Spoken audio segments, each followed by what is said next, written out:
உங்கள் favourite TV ஷோக்களை இனி miss பண்ண தேவையில்லை. ZEE5 இல் முற்றிலும் இலவசமாக காணுங்கள். இங்கேயும் எப்பொழுதும். நேத்து காலையில நம்ம கடத்தரப்பு விழாக்கு போகும்போது நான் போன்ல பேசினேன். அதுக்கப்புறம் இப்ப வரைக்கும் அவர் நம்பர் ஆனே ஆகல. அவரும் கால் பண்ணல. ஏதோ தப்பா இருக்கு அழகர். சரி விடுங்க, அவன் இந்த மாதிரி பண்றது என்ன புதுசா என்ன?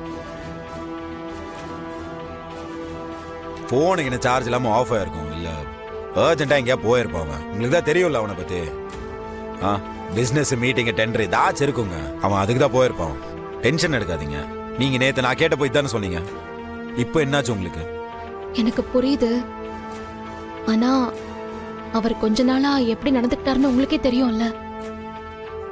அவர் என்ன மன்னிச்சாரா மன்னிக்கலையான்லாம் எனக்கு தெரியல. ஆனா அவர் என்கிட்ட நார்மலா இல்லைன்னு மட்டும் எனக்கு தெரியும்.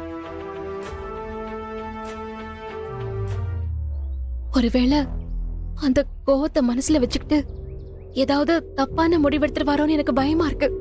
பாரதி என்ன எதுக்கு இவ்வளவு டென்ஷன் ஆயிட்டு இருக்கீங்க? இவ்வளவு டென்ஷன் ஆகிற அளவுக்குலாம் எதுவும் கிடையாது. சரியா? நான் சொல்றேன், இந்த மாதிரி தான் வழக்கமா ஊருக்கு போவான், திரும்பி வருவான். இதெல்லாம் புதுசா என்ன நம்மளுக்கு? விடுங்க, மனசை போட்டு குழப்பிட்டு இருக்காதுங்க. எப்படி என்னால குழப்பிக்காம இருக்க முடியும்? அவரு ஏதாவது உடம்பு சரியில்லைன்னு டாக்டர் கிட்ட போயிருந்தா பரவாயில்ல.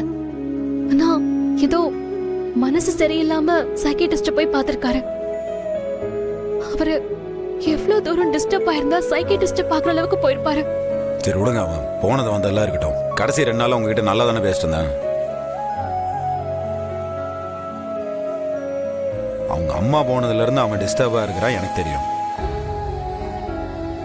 தூங்காம வேற சுத்திட்டு இருந்திருக்கான். அதுக்காக போய் பார்த்திருப்பானு.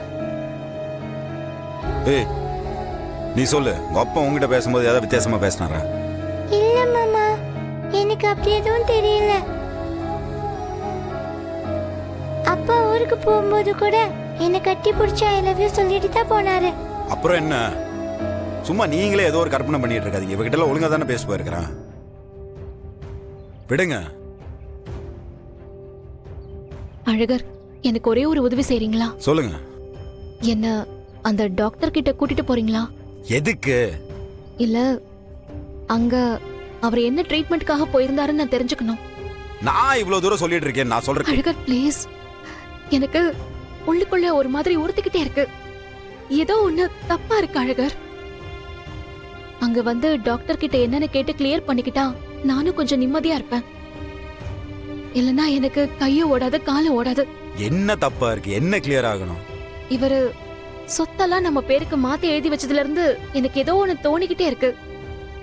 ஒருவேளை அவருக்கு உடம்புல வேற ஏதாவது ஒரு பிரச்சனை இருந்து அதை நம்ம கிட்ட இருந்து மறைச்சிருந்தா? அழகர், எனக்கு என்னன்னு சொல்ல தெரியல. ஆனா ஏதோ ஒண்ணு டிஸ்டர்ப் ஆயிட்டே இருக்கு. ப்ளீஸ் இந்த டாக்டர் கிட்ட என்ன கூட்டிட்டு போங்களேன். இப்ப என்ன உங்களுக்கு? ஆதி எதுக்கு இந்த டாக்டர் போய் பார்த்தான்னு தெரியணும் உங்களுக்கு, அவ்வளவுதானே? நான் கூப்பிட்டு பேசி என்ன ஏதுன்னு கேட்டு உங்களுக்கு சொல்றேன். போதுமா? இப்பதான் நான் உங்க ஃப்ரெண்டை சமாதானப்படுத்திட்டு வரேன். அடுத்தது நீங்க. அவன் இல்லாம இருக்கிற எல்லா டார்ச்சரும் எனக்கு தான், இல்லையா? எங்கடா போய் தொலைஞ்ச? டேய், நான் என்ன ஏதுன்னு கேட்டு வந்து கூப்பிடுறேன் உங்களுக்கு. சரியா? நீங்க குழந்தைய பாத்துக்கங்க. ZEE5 ஆப்பை டவுன்லோட் செய்து அனைத்து எபிசோடுகளையும் இலவசமாக பாருங்க.